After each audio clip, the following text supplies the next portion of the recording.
రేవంత్ మీడియాతో మాట్లాడుతున్నారు. ఇప్పుడు ఆ లైవ్ చూద్దాం.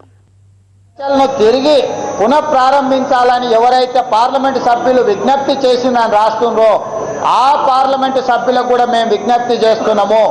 ఈ సమస్యకు శాశ్వత పరిష్కారం కనుగొనే విధంగా కేంద్ర ప్రభుత్వం మీద ఒత్తిడి తేవాలని చెప్పి ఆ పార్లమెంటు సభ్యులకు ఈ సందర్భంగా విజ్ఞప్తి చేస్తున్నాము.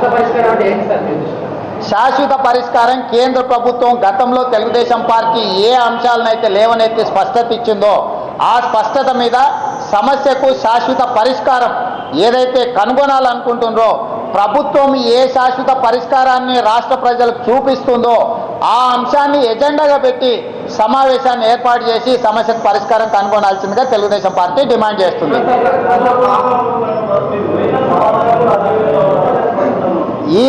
ఈ సమస్యకు పరిష్కారము లేకపోతే ఈ లేఖకు సంబంధించిన సంపూర్ణ సమాచారాన్ని పార్టీ నిర్ణయం తీసుకొని పార్టీ నిర్ణయం మేరకు సమావేశంలో స్పష్టత చెప్పడం జరుగుతుంది.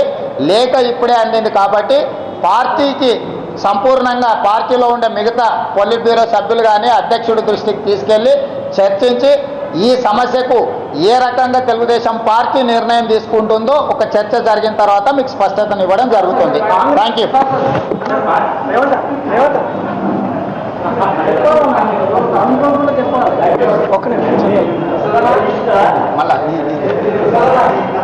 నరసింహ అలాగే ఉండు లైవ్ నీకు